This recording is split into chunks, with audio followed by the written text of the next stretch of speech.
Story 1. Jewel DeMoncy had been perched on a tree for a full 5 hours, yet the werewolf still hadn't shown up. His legs had gone numb and refused to cooperate, and to make matters worse, the chilly autumn wind had picked up as evening approached. Jewel lowered his musket, pulled out his Bible, crossed himself, and began to recite a prayer in a low voice. It was at that very moment that a giant wolf leapt out of the thicket. It stopped nearly beneath the tree, lifted its head, and stared straight into Jewel's eyes. Despite his years of hunting experience, a chilling terror seized his already stiffened hands. The devil himself was staring back at him again, seemingly mocking every attempt to send him back to hell.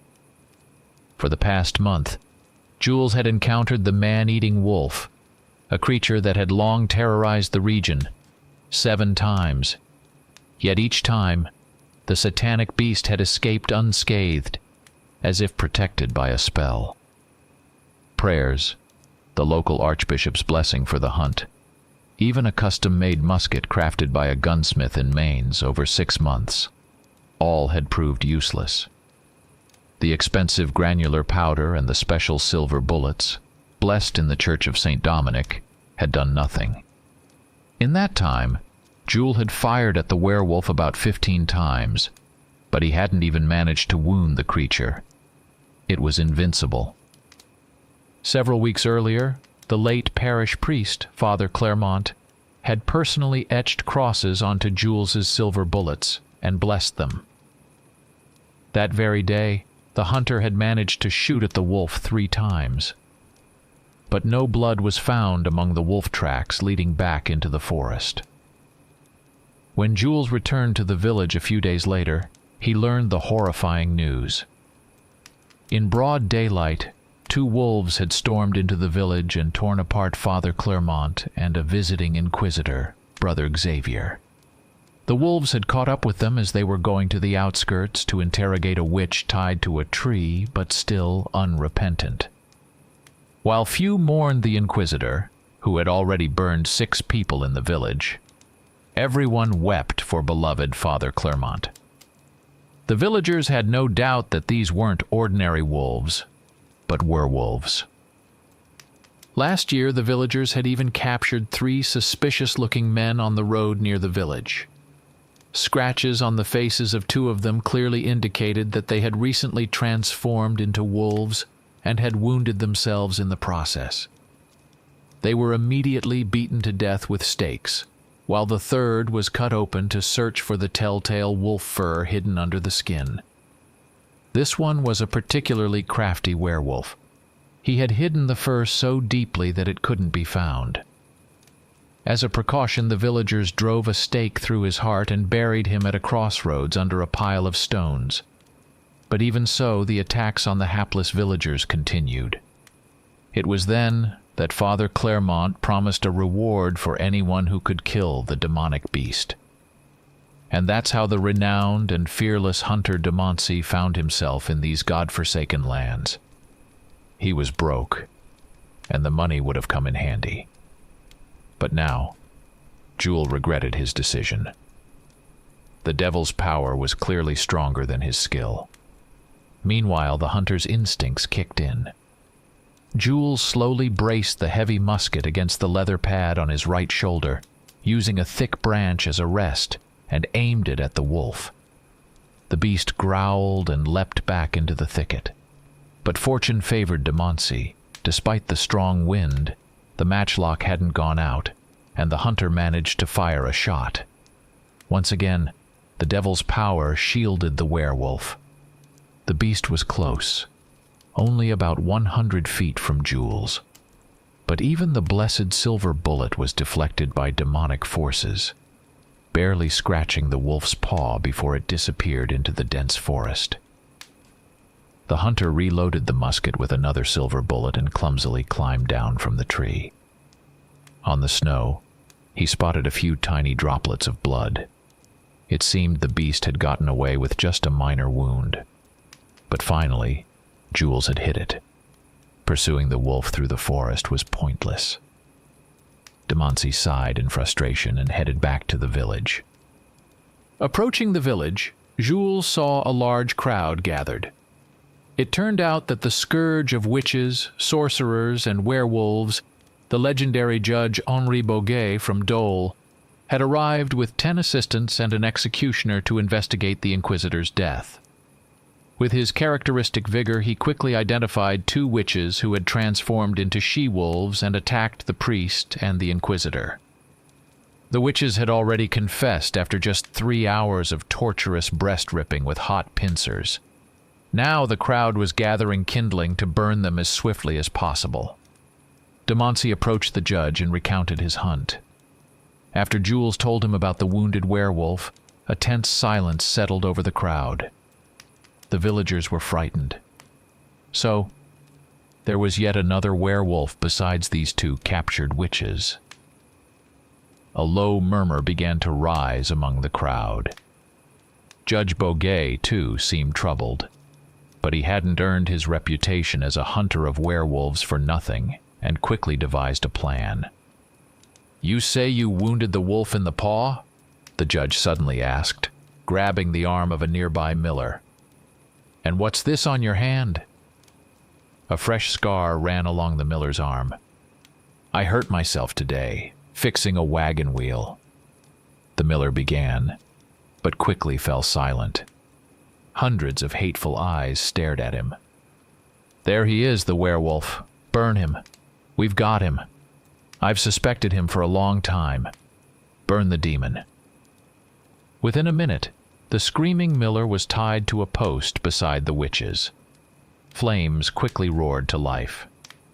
The judge wasn't pleased that certain judicial formalities hadn't been observed, but he had no intention of standing in the way of the frenzied crowd. After all, what difference did it make? The miller would have confessed under torture soon enough. Boguet was, after all, famous for the fact that no witch had ever been acquitted under his judgment. An exhausted Jules entered the late Father Claremont's house, collapsed onto a rickety bed, and slipped into a heavy sleep. The old, battle-scarred wolf lay near his den, while a she-wolf licked his paw. Slowly, the entire pack gathered around him. "It's nothing, just a scratch," the wolf growled disdainfully. "But the humans will pay dearly for this." "Didn't you sense the human?" the she-wolf asked. "How could you not smell them when they stink so badly even the flies come from miles around? Today, I just got careless, and the human got lucky." "Don't you think the humans are becoming more dangerous?" one of the young wolves in the pack asked respectfully.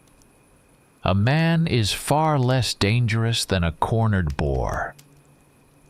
But ever since they got those fire sticks..." "Nonsense. Those guns, as they call them, were only dangerous to us at first. Now they just get in the way of the humans themselves. They rely on them too much. And that only makes it easier for us." "You've lived a long time and you are very wise. You know much about humans. Tell us about them," a young wolf pup pleaded. "Where did they come from, and why? They are such strange creatures." Despite the scratch from the silver bullet, the old wolf was in a generous mood today, and decided to share the stories of their ancestors with those who hadn't yet heard them. "I don't know for sure. It's just an old legend," the old wolf began. "But as our forebears told it in ancient times, the Creator, seeing how difficult it was for wolves to find food, decided to make us some helpers. So he created the first human, so that he might serve us, gather and tend fat herds of goats and sheep, and drive them closer to the forest so that we wolves could feast upon them. And back then, the first human married his own rib and began to reproduce, giving birth to shepherds to tend to our flocks. But over time, humans forgot his commandments and even dared to raise their hands against the wolves. That's when we began to hunt them sometimes, and we found that their meat was sweet and delicious. But in places where wolves ate many humans, There was no one left to tend our flocks. The sheep and goats scattered in all directions, and hunting them became harder. So the elders established the law, decreeing that we could hunt and eat humans only if they posed a threat. And anyone who broke this law without reason would be torn apart by the pack. Since then, wolves have avoided attacking humans, and humans came to think that wolves feared them. But we attack and eat humans now. So, aren't we breaking the ancient law? Another young wolf asked in surprise. There are too many humans now, and we have to control their numbers. We don't need that many shepherds, the old wolf explained. Besides, humans have started attacking us without any reason. Something's happened to them. They've gone mad and sometimes even eat their own kind. But they blame us, the wolves, for that. And so the law was revoked. Then the humans grew even crazier, and now whenever we kill one of them, they gather up some other humans and burn them. It's as if they think those humans are wolves. And I suspect they even believe that some of those people can actually turn into wolves. The stupidity of humans knows no bounds. But why did you say that their guns were more dangerous at first than they are now? The young, inexperienced wolf pup was curious and inquisitive. What happened to them? Well, first off, many of those guns that were truly dangerous, the humans burned themselves. And also, because humans, in my opinion, think of us as werewolves now, and believe that we can only be killed by... Here, the old wolf could no longer contain himself. He dropped his usual serious demeanor and rolled on the ground in fits of laughter that were almost human. The pack watched him suspiciously. Some of the wolves had a question in their eyes. Could the humans be right about werewolves? Perhaps there was something wrong with the old wolf. They now believe that we can only be killed by a silver bullet, the old wolf finally said, regaining his composure. And before using this bullet, they sprinkle it with water, scratch it, and walk around it for a long time, saying something. That's why they'll never be able to kill any of us. Why? Because their silver bullets never hit the target. But what if the humans ever figure this out? The old wolf affectionately ruffled the curious pup's scruff. Don't worry, little one. They know it. I saw them testing their bullets when I was hunting far from here. All their silver bullets missed. Then the humans decided that those bullets were holy and that demons couldn't touch them. So they believe that only such bullets can kill us. And as long as they remain that foolish and superstitious, they can't do anything to us. Remember, humans are nothing more than our prey. Cunning, slippery, dangerous, but still just food. The old wolf bared his teeth in a grin and howled at the moon, thanking the Creator for never granting humans true wisdom. Jules woke with a start, drenched in cold sweat, and shook his head, trying to dispel the remnants of the devilish dream. Imagine dreaming of talking wolves. A satanic delusion. The hunter got up from the bed and stepped out onto the porch. Dawn had already broken, but the last roosters still crowed. A faint wisp of smoke rose from the charred remains of the burned werewolves. The air still carried the faint scent of roasted flesh.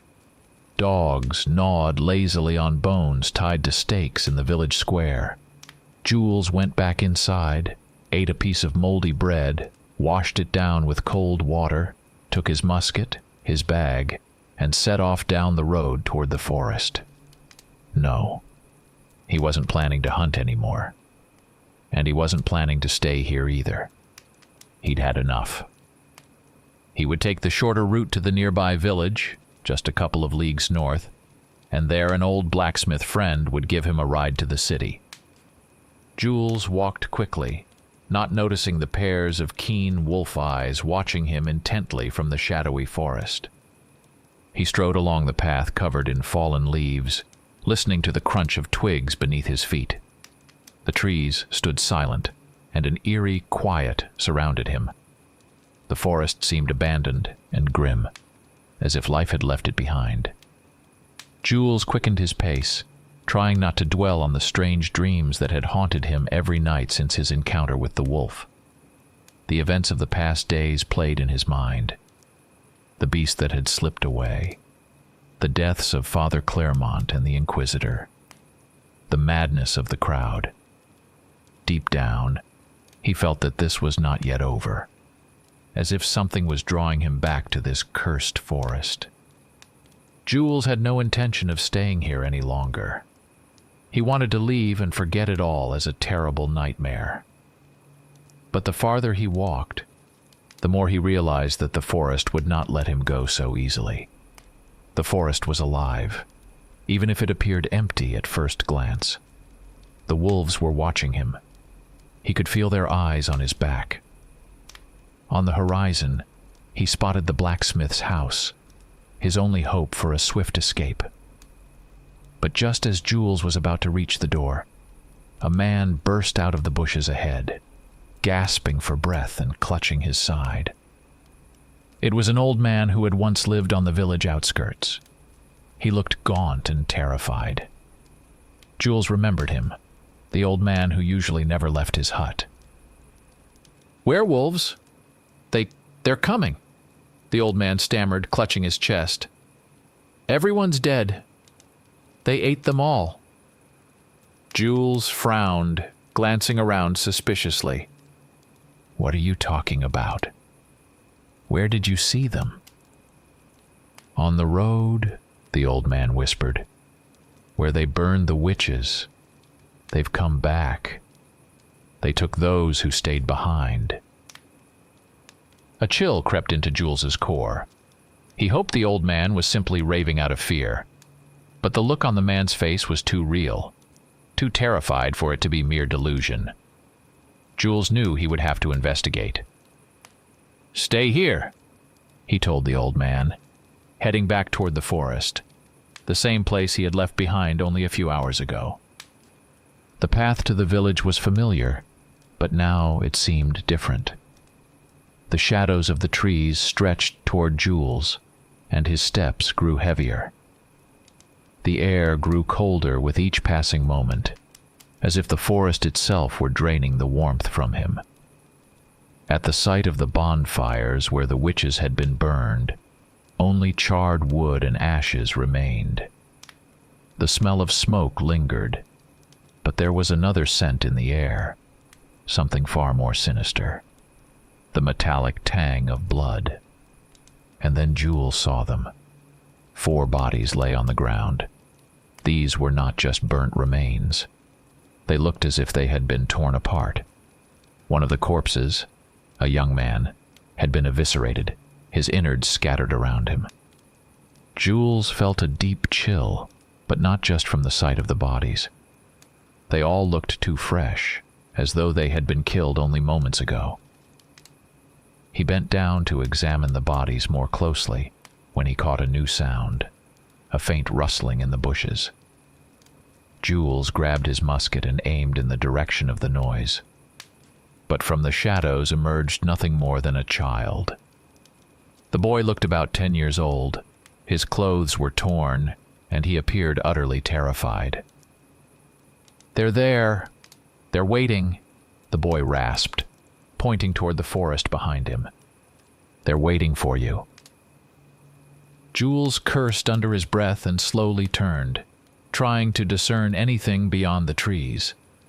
The forest fell silent again, as if everything was holding its breath. "Who are they?" Jules asked, his eyes never leaving the dense thicket. The boy didn't get a chance to answer. A loud crack of branches rang out, and a massive figure leaped out of the woods. It was a wolf, larger than the one Jules had seen before. Its muzzle was smeared with blood, and for a moment, Jules felt a shiver run down his spine. But he didn't hesitate. He sprang to his feet, took aim, and fired. The bullet struck the wolf in the shoulder. The beast roared and charged forward with wild fury. But this time, Jules wasn't about to miss. He quickly reloaded the musket, took aim, and fired again. The shot hit the creature square in the chest, bringing it to a sudden stop. The wolf howled in pain and collapsed onto the ground.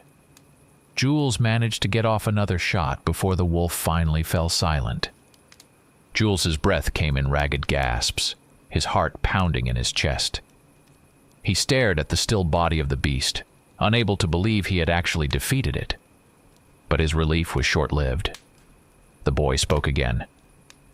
"That's not him." Jules turned to the boy, struggling to make sense of his words.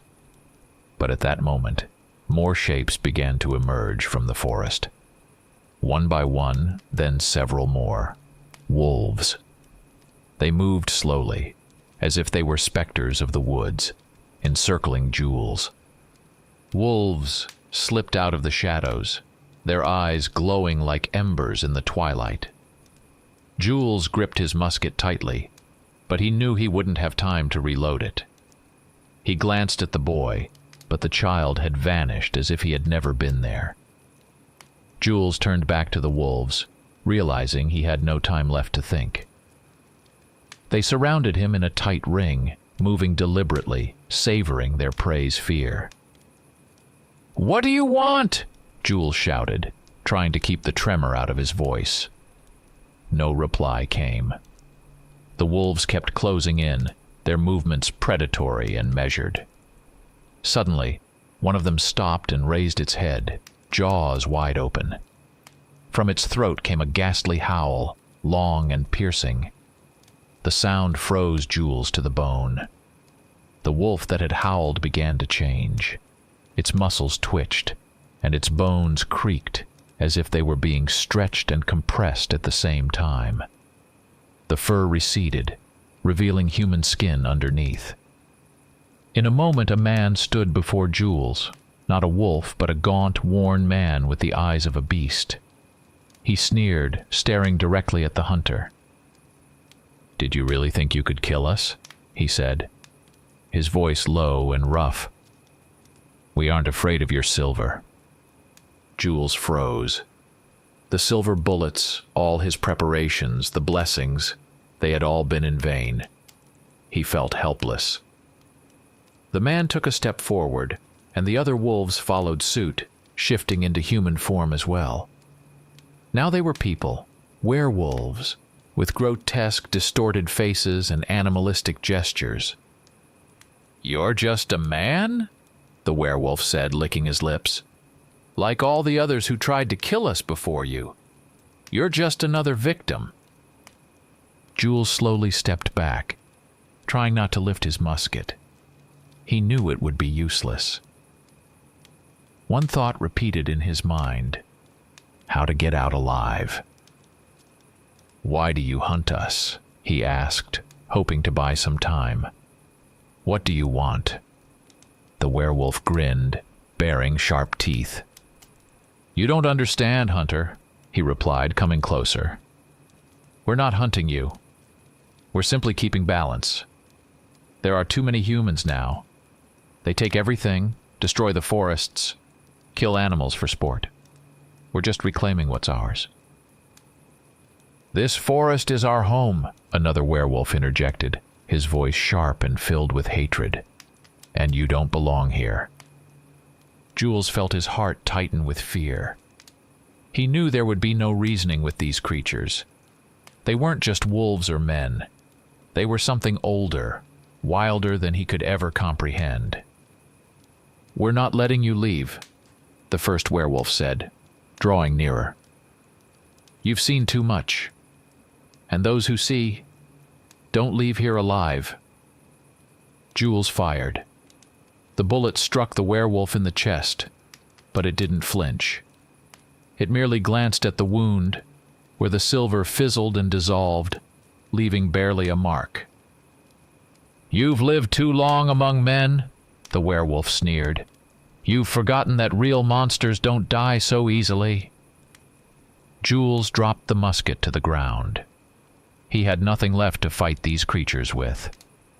He took a step back, trying to think of a way to escape their circle. But suddenly, one of the werewolves lunged at him from the side. Jules barely managed to dodge, but its claws raked across his arm, leaving deep, bloody gashes. The hunter collapsed to the ground, feeling his strength ebb away. Pain seared through his arm, but the fear was even greater.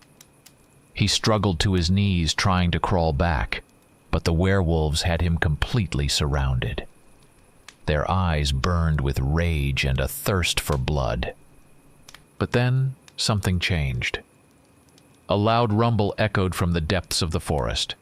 The werewolves froze, listening to a sound that seemed to come from far away.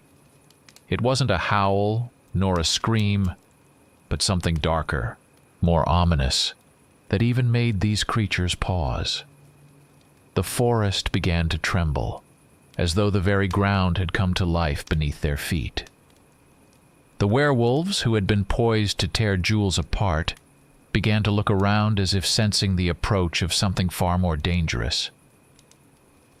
"He has awakened," one of them whispered, his voice filled with dread. "We need to leave." "No," snapped the first werewolf, the one who had stood closest to Jules. "We don't retreat." The rumbling grew louder. It was now clear that the sound came from something vast, heavy, and ancient. Suddenly, a giant shadow loomed from behind the trees. The figure was so massive it blocked out the moon. Jules couldn't make out who or what it was, but he knew one thing. Whatever it was, even the werewolves feared it. The werewolves, who had seemed invincible moments before, began to back away. They understood they had lost this fight. The figure continued to approach, its footsteps resonating through the ground.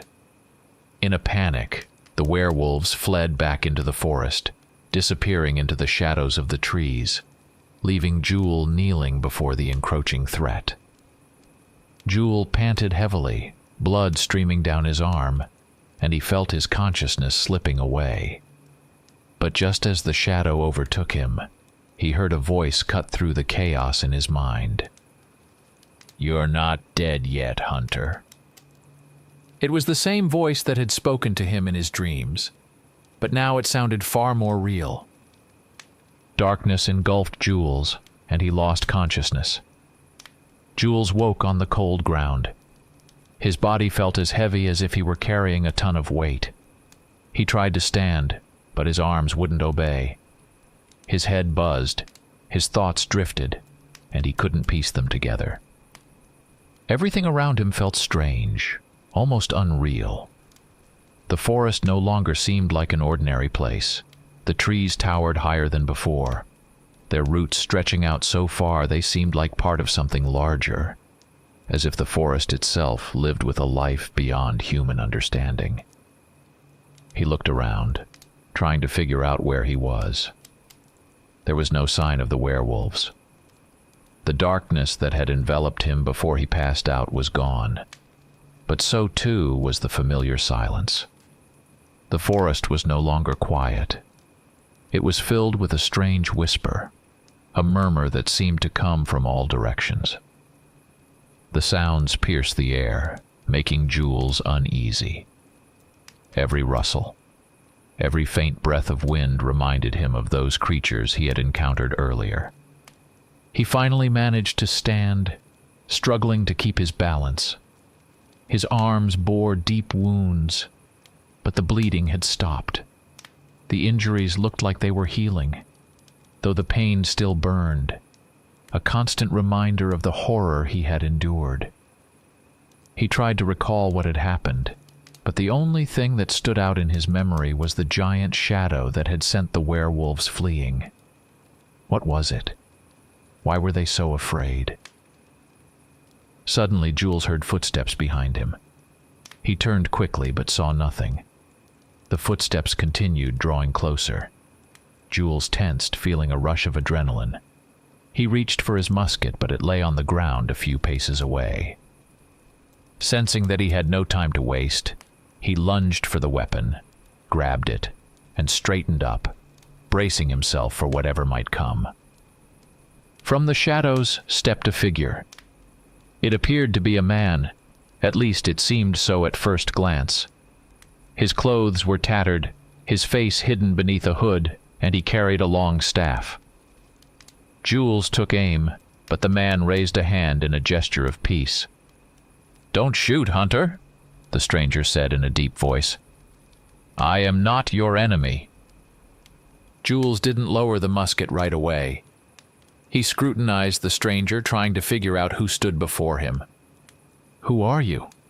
he asked, keeping his finger on the trigger. "I am one who knows this forest better than anyone," the stranger replied, taking a few steps closer. "And one who can help you." Jules frowned. The man's words were cryptic, and he had no intention of trusting him. "Why should I believe you?" the hunter asked, tension in his voice. "Because you've seen what you weren't meant to see," the stranger replied softly, coming closer. "And you were left alive for a reason." Jules tensed further. The stranger spoke with a certainty that suggested he knew much more than he let on. But before he could respond, the man lowered his hood. His face was scarred, and his eyes glowed with an eerie light. He didn't look like an ordinary man, though he appeared human. "You've seen those who live in this forest. They call themselves wolves, but they are something else entirely," the stranger said, his voice calm, yet carrying an undercurrent of menace. "They are older than you can imagine. Their roots run deeper than you think." Jules didn't immediately grasp what the stranger was saying. But soon, the man continued, as if he knew that Jules had no more questions left. "This forest is not just a forest. It's part of what ties our world to another. The wolves, they're not just werewolves. They are guardians, protectors of this place. But over the years, they've changed. Now they crave power. They seek to control what lies beyond. And you've crossed their path." Jules furrowed his brow. He couldn't fully comprehend what the stranger was saying. He had always thought of werewolves as wild beasts, but now it seemed there was something far greater behind them. "What do you want from me?" Jules asked, growing more certain that this man held some vital knowledge. "I want to help you survive," the stranger replied. "And if you listen, you may be able to destroy those who have enslaved this forest." Jules hesitated. His natural distrust warned him it could be a trap, but at the same time, he had no other options. He understood that he stood no chance against the wolves on his own. "How can I trust you?" Jules asked again, gripping the musket tightly. The stranger nodded, as if he understood Jules's hesitation. "You have no other choice," he said. "The wolves know you're here. They will come back for you. But if you follow me, I can show you something that might save you, and perhaps even stop them." Jules didn't answer right away, but deep down, he felt that the stranger spoke the truth. The wolves would indeed return, and he wouldn't be able to defend himself alone. Fighting back his internal doubts, he nodded. "All right," he said, lowering his weapon. "Show me what you know." The stranger turned and began to walk deeper into the forest, leading Jules further into its dark heart. The woods seemed denser and more foreboding than before. A strange scent lingered in the air, one that Jules couldn't identify. The air grew thicker, as if the forest itself were trying to suffocate him with its branches. They walked in silence. The stranger never looked back at Jules, and the hunter tried to remain vigilant. He had no idea where this strange man was leading him. but he felt that a revelation was near. Finally, they emerged into a small clearing. At its center stood an ancient stone, covered in symbols. The stranger stopped and pointed to it. "This place holds the key," he said. "Here is where your final battle begins." Jules studied the stone carefully. The symbols carved into its surface were ancient, but surprisingly, he could recognize some of them. They reminded him of markings he had seen in old books belonging to Father Claremont, though their meaning remained elusive. "What is this?" Jules asked, glancing at the stranger. "It's an ancient ward," the stranger replied. "It was created to hold back those who try to cross the boundary between worlds. The wolves no longer wish to be guardians. They want to push through." "But why did they attack people?" Jules struggled to understand the connection. "Humans have always been part of their world," the stranger continued. "Once, humans and wolves coexisted in balance, but those days are gone. Now, humans pose a threat to everything hidden within this forest. The werewolves no longer follow the ancient laws. They seek power, and you became an obstacle in their path." Jules sensed there was truth in the stranger's words, but he still couldn't grasp the full scope of what was unfolding. It seemed his personal battle with the wolves was only the beginning of something far more terrifying. "How can I stop them?" Jules asked.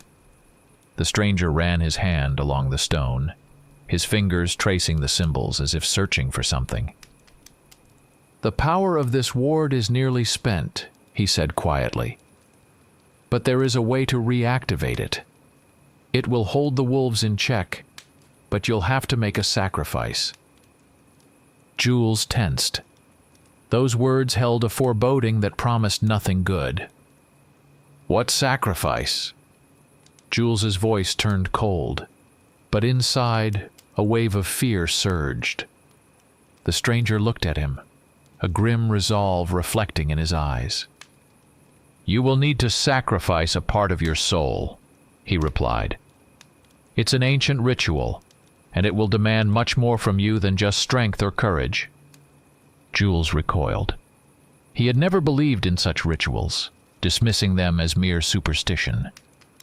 But now, standing before the ancient stone and knowing that werewolves were real, doubt began to creep in.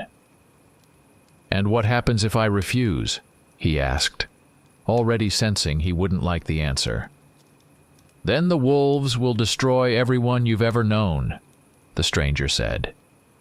"This forest will become their domain, and humans will be their slaves or their prey. The choice is yours." Jules pondered. He had always thought of himself as a hunter, capable of facing any threat.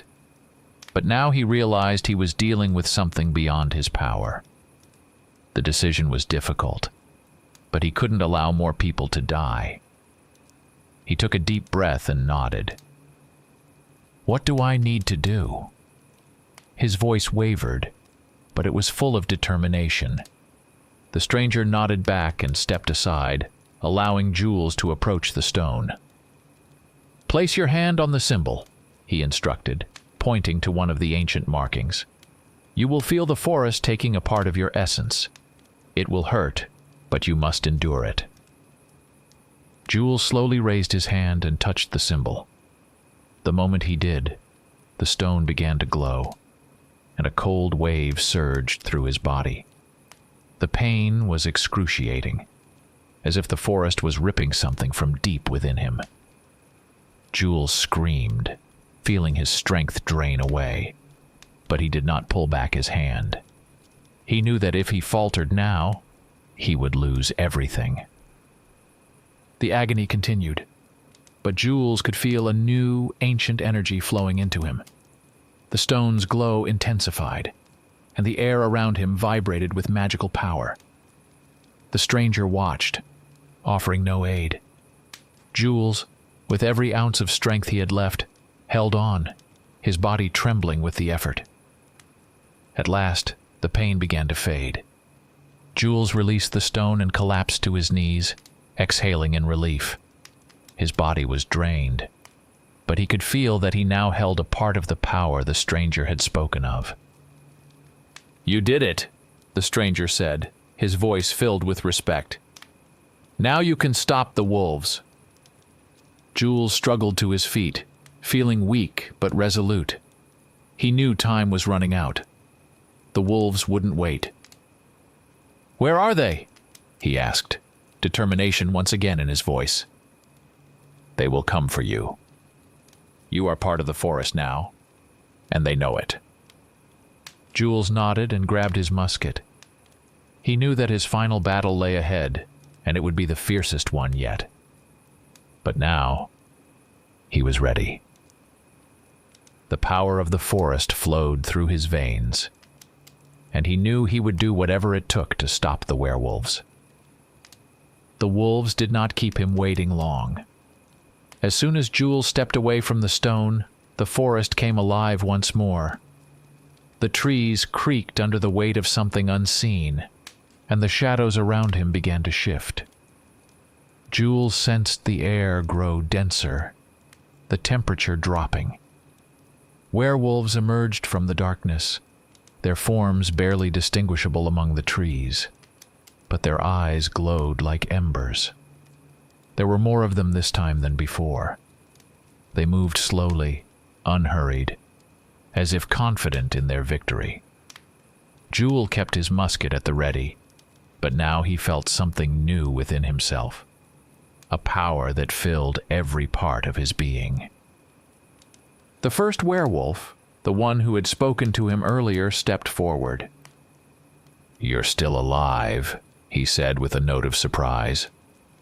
"But now, you're not just a man. I can feel it."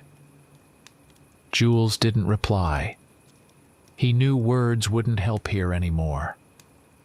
The werewolves had come for him, and he knew this would be their last fight. "You think you can defeat us?" the werewolf continued, a sneer curling his lips. "You're not the first to think they could challenge us, but you will be the last." Jules raised the musket, aiming directly at the werewolf's chest. "It doesn't matter anymore," he said, his voice steady. "This place belongs to me now." The werewolf snarled, his face contorting with rage. But before he could charge, Jules fired. The bullet struck the beast's heart, and he fell to the ground, writhing in agony. The rest of the werewolves surged forward, but Jules was ready. He no longer felt fear. The power of the forest, absorbed from the stone, allowed him to see and react faster. He reloaded his musket and fired again, this time hitting another werewolf attempting to flank him. The beast howled in pain and collapsed. Jules knew they wouldn't stop until they had torn him apart. But now he was part of this forest, and the forest itself was aiding him. Roots began to move, as if coming to life, snaking around the legs of the werewolves, holding them in place. Jules seized the moment. He reloaded and fired again, killing a third creature. The remaining werewolves began to retreat, realizing that their strength was no longer what it once was.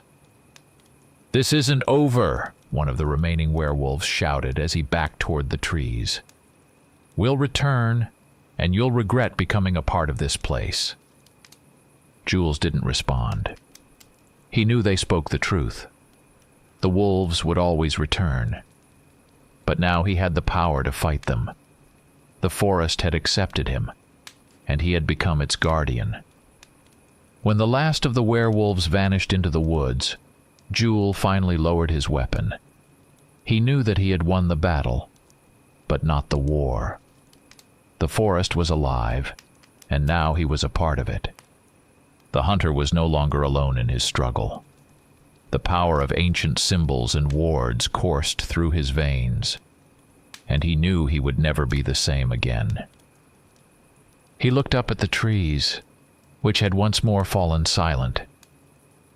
In that moment, Jules understood that his life had changed forever. The forest had become his home, his protection, and his curse. Story 2.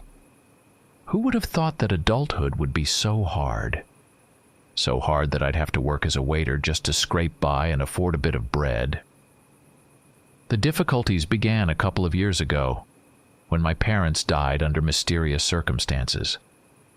The news reported that they had been stabbed and robbed, but when I went to identify them, a pathologist friend told me that something had actually mauled them, like an animal, and drained every last drop of their blood.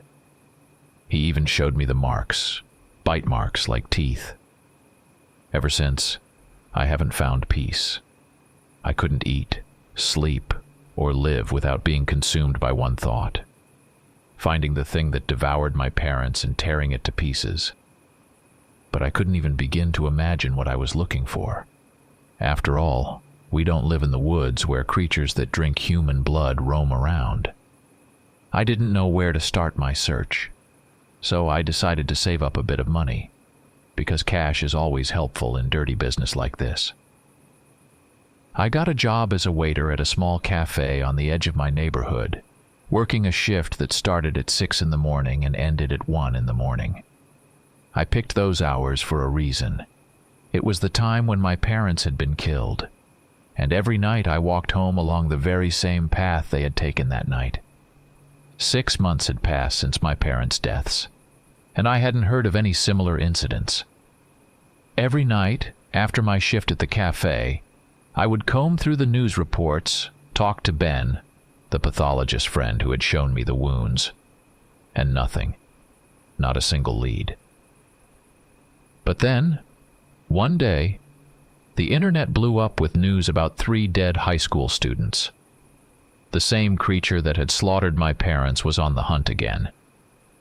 Maybe it wasn't exactly the same one, but the MO was identical. Ben said that the wounds on the victims matched those my parents had suffered.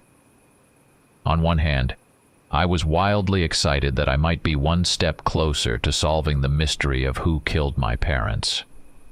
But on the other, I was terrified, realizing more and more each day that I was up against something unknown, and I had no idea how to fight it. "Hey, Achi, you look off today. Don't worry about it, I'm just tired." Tired was an understatement.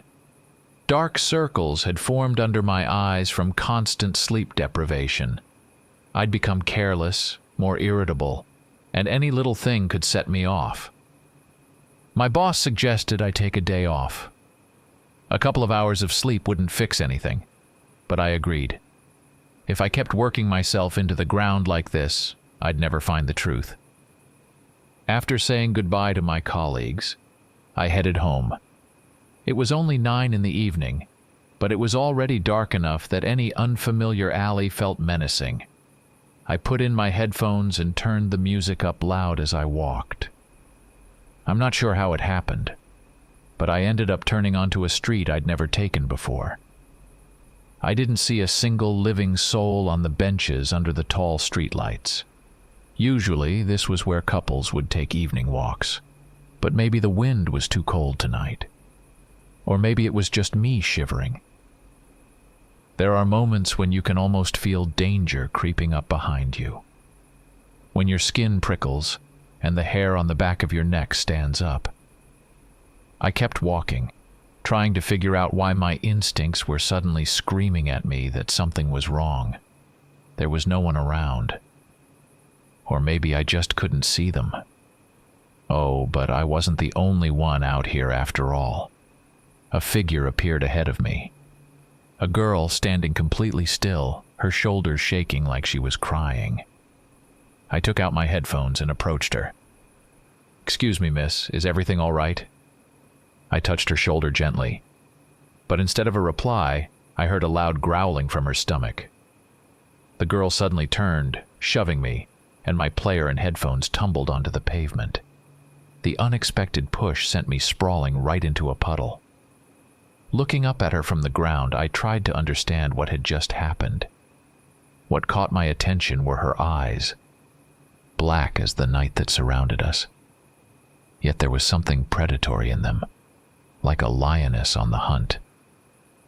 Let's skip the stupid questions like, "Who are you? What do you want from me?" "All right." She flashed a smile, revealing sharp, white fangs. I lost the ability to speak. Good. I don't think this will hurt too much. I was so terrified that I couldn't grasp what she was planning to do to me. And before I knew it, she was on her knees in front of me, tilting my head back to expose my neck. My body was paralyzed with primal fear. One thought kept spinning in my mind. Is she a vampire? Are they really real? I don't know what stopped me from fighting back, or at least calling for help. I was mesmerized, watching as her fangs neared my throat. And then the pain hit. Agonizing, excruciating pain. I shut my eyes and tried to pull away, but she held me in a grip like iron. She drank in slow, deliberate gulps, as if savoring my blood, as if she were drinking soda or some sweet juice. Through the haze of pain, I heard her voice, pleasant, but I couldn't make out what she was saying. There were other sounds, but I couldn't distinguish them. Gradually, the pain began to fade. I woke up at home, in my own bed. I had no idea how I got there, but that was the least of my concerns. My head was pounding. I needed to wash up, so I headed to the bathroom. When I saw myself in the mirror, I turned pale. Or rather, I had already been pale. My eyes seemed sunken into my skull, and when I noticed the huge wound on my neck crusted with dried blood, I went even whiter. My phone rang. It sounded like my boss. "Achi, how are you? Are you all right? Why didn't you show up to work?" Norman wasn't just my boss. We'd known each other since childhood, and he was the only one who knew that it was my parents who had died that night, that their deaths had marked the start of the epidemic. "Norm, this isn't something we can talk about over the phone. You'd better come to my place and see it for yourself." "Okay. I'll be there soon. I hope nothing serious happened to you." I stayed silent as I hung up. My stomach growled. I couldn't remember the last time I had a proper meal. I needed to fix something up before Norman arrived. "Hey, Aki." Norm looked worried when he arrived. I hadn't turned on the hallway light, so he hadn't seen the wound on my neck yet. "What happened?" "Come on into the kitchen." I pulled back the curtains as I entered the kitchen, wincing at the blinding sunlight. It didn't burn my skin or leave painful blisters. It was just too bright. I stood by the window, letting the light fall directly on my wound. It had started to fester a little. "Achi, Norm started, sounding like he had something very important to say, but as he walked into the kitchen, he lost his train of thought. "Is that what I think it is? How did it happen?" He stared at my neck. "I was coming back from work and accidentally took a detour through the street where couples usually go for walks. There wasn't a soul in sight, but then I saw this girl, all alone. She seemed to be crying, so I decided to approach her. And then I sighed." Norman was silent, staring at a fixed point. It got so quiet that I could hear the ticking of the clock in the other room. Suddenly, in the middle of that perfect silence, my stomach growled. Norman glanced at me, and there wasn't a trace of fear in his eyes. I brewed us some hot tea and brought out the last of a pie. Norm tried to distract me from my dark thoughts, asking me about work. I was about to take a sip of the tea. As I filled my mouth, I realized this was probably not tea at all. It smelled awful, and the taste was even worse. I spat it back into the cup, looking at Norman. He sipped the stuff calmly, like it was nothing. "How can you drink this? It tastes worse than sour milk."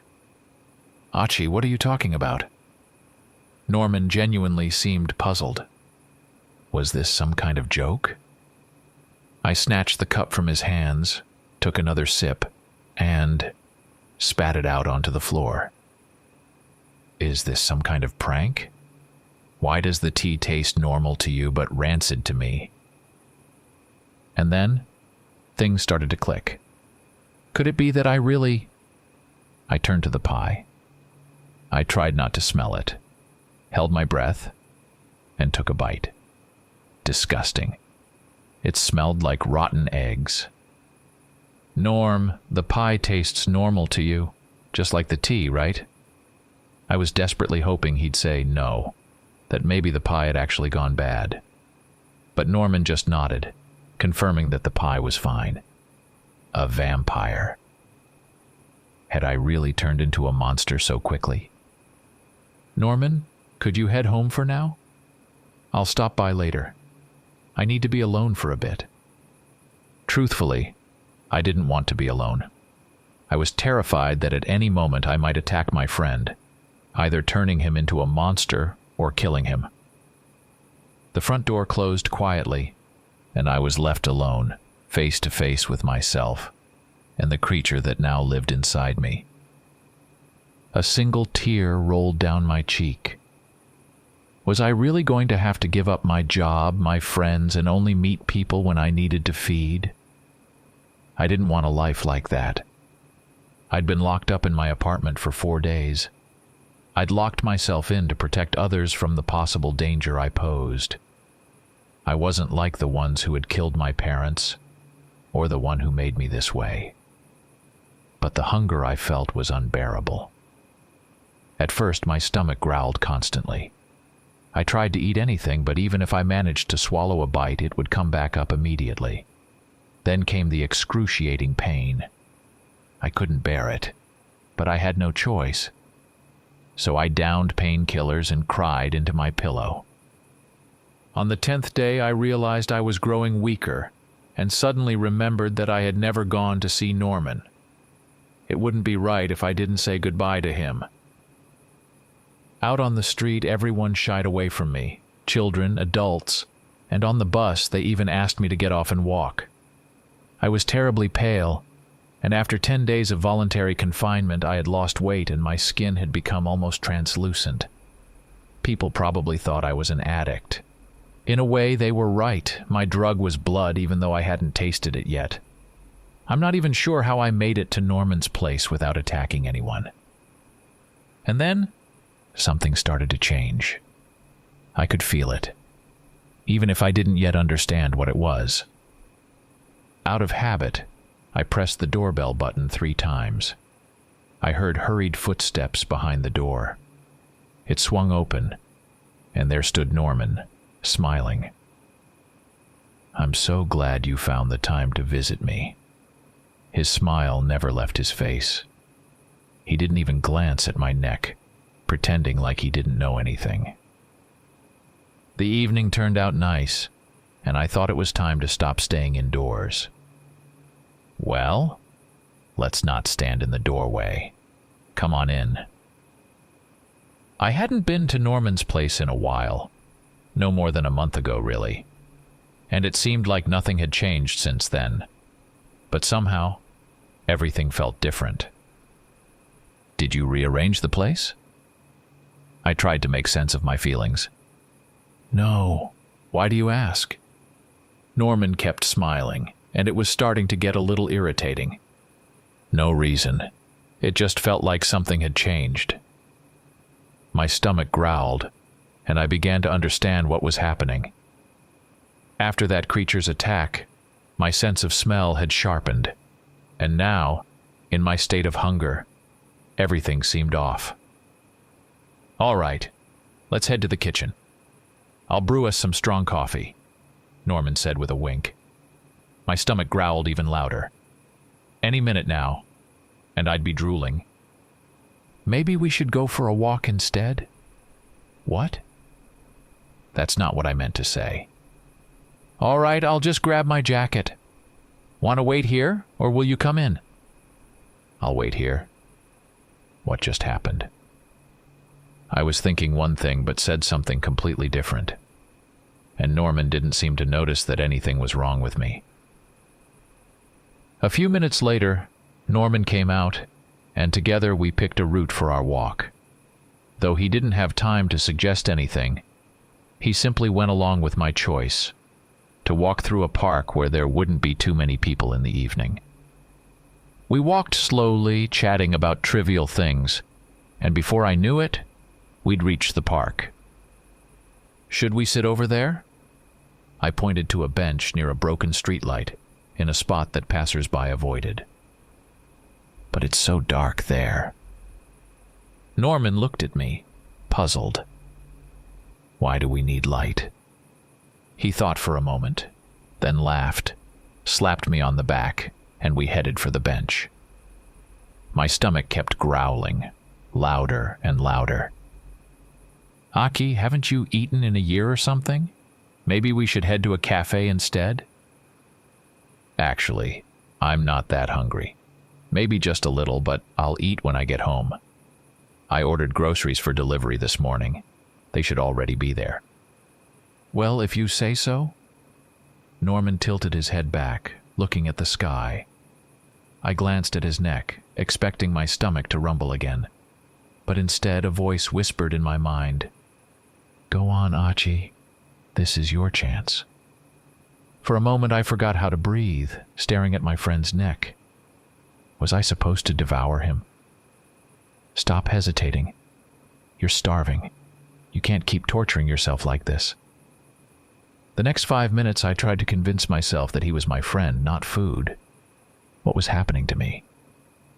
And where had that voice come from? "Achi, are you okay?" Norman's voice sounded like he was speaking underwater. I nodded, trying to make my face look calm. "Sorry, Norm, I just got lost in thought." "It's all right. That seems to be happening to you a lot lately." Norman kept gazing at the sky, and something inside me made me lunge at my friend, pushing him down and sinking my teeth into his neck. I couldn't leave him alive. I was too hungry and couldn't stop myself. Warmth spread through my stomach, and the hunger disappeared instantly. And then, as I sat beside Norman's lifeless body, I realized what I had done. Tears streamed down my face, and I broke into a horrible fit of sobbing.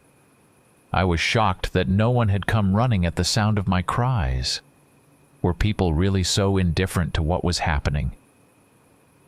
I sat with Norman until late into the night, clinging to the faint hope that he might wake up. But he never did.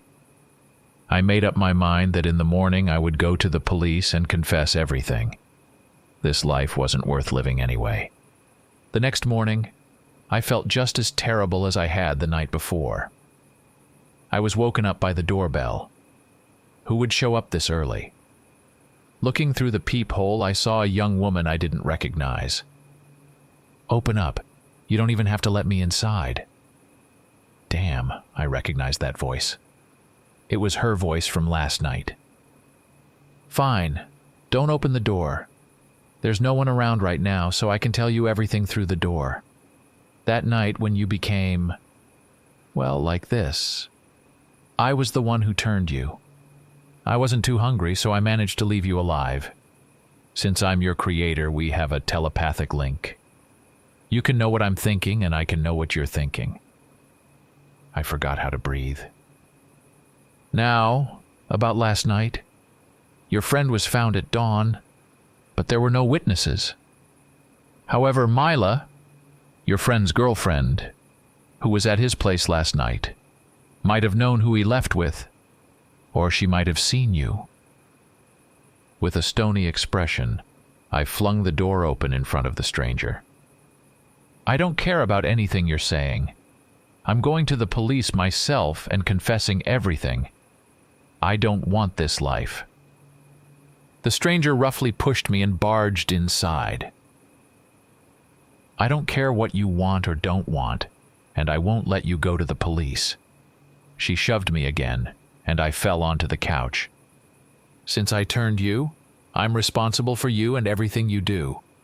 You belong to the Enclave now. Should I go on? I stared at her with wide eyes and nodded silently. Oh, right. I forgot to introduce myself. My name is Annabelle. So, here's the deal. The policy of this clan is one for all and all for one. We'll teach you how to adapt to the vampire world, and we'll help you out at first. But if you try to go to the police, you won't get the chance to say anything, because someone from the Enclave, whoever is closest, will just kill you. You'll get more information tonight at the meeting. You'll know the address. After Annabelle left, I sat on the couch for a long time, unable to move. Just yesterday I had killed my best friend, and today I was in a clan, and they were going to help me. But despite everything, curiosity got the better of me, and I couldn't wait for the evening, though I still couldn't understand how I would know where to go. At exactly 6 in the evening I left the house, and when I hid the key under the eaves, I found a business card for some bar. On the back was an address. I had to be there by 7 so I would make it just in time. The bar looked completely ordinary, except that there was no bartender behind the counter, and no music was playing. The tables were arranged in a circle, with no chairs around them. No one paid attention to me when I arrived, and no one asked me anything at the entrance, which surprised me. This was supposed to be a gathering of a vampire clan. Didn't they care about their own safety? Suddenly, Annabelle swooped down on me. Don't be surprised they let you in so easily. I told them a new recruit would be coming, she said, her face devoid of any smile. Do I really look that much like a newbie? You've got dark circles under your eyes and a hungry look about you. Now get moving. I nodded and headed toward the tables, taking a seat next to Annabelle. So today we're gathered here because our ranks have finally grown. A man gestured in my direction, and everyone clapped. Now you need to introduce yourself and tell them a bit about yourself. They already know everything, but it's still required. Annabelle nudged me sharply in the ribs, not even glancing my way. I cleared my throat. Good evening, everyone. My name is Achi. I work as a waiter, and I live alone. Any questions? The same man, apparently their leader, spoke up again. Yes, I'd like to know what exactly the Enclave does. The story of how the Enclave came to be could take a while, but our purpose is simple. We've come together to protect one another. I think Annabelle can help you figure out the details. I hope you find comfort among us. I nodded. Well, we're glad to meet you. A week from today, same place, same time, with the same group. The man smiled and winked at me. Stepping out of the bar, I paused to breathe in the night air and look at the sky. Annabelle stopped beside me. So, have you changed your mind about going to the police? I'll find out before anyone else if you try, and I'll have to stop you. I'd hate for things to end tragically. I looked at her, and with a smile, promised that there'd be no police involved, because I'd come up with another way to end my life. Annabelle, that man who spoke at the meeting, they're all rotten people. Although I'm not even sure you can call them people. They don't care who they kill, as long as they don't go hungry. Animals. Why didn't anyone explain to me how to live with the thought that I killed my best friend with my own hands, then devoured him? I don't want this life. I can't kill. I don't want to immerse myself in this world of monsters, to learn their rules about other clans, and their turf wars or whatever else they have going on. I'm a human, and I don't belong in this pit of vipers. Achi, good morning. Annabelle looked especially vibrant today. I wondered if it was because I invited her for a walk. Maybe she likes me too, and it's mutual. Good morning, my dear. Sit down. I'll brew you some coffee. Great idea. I've actually been wanting to tell you something. I'm all ears, I said, curious about what she wanted to share. It's been a year since you joined the Enclave. You've made friends with everyone, and everyone here loves you. I've been meaning to thank you for the atmosphere we have now, for being there to support each of us in tough times, for your advice, or just for listening, even though just a year ago, you hated us all with every fiber of your being. Thank you for all of that, Aki. Wow, what a surprise. Annabelle, people make mistakes, just like I was wrong back then with my thoughts about all of you. I didn't know anyone here. I didn't know your stories. I knew nothing. And now, when the Enclave is all I have, I've realized that I didn't know how to appreciate what I had. And thank you for your kind words. I love you all too. Oh, the coffee's ready. Here you go. Annabelle took a small sip. So where shall we go for our walk?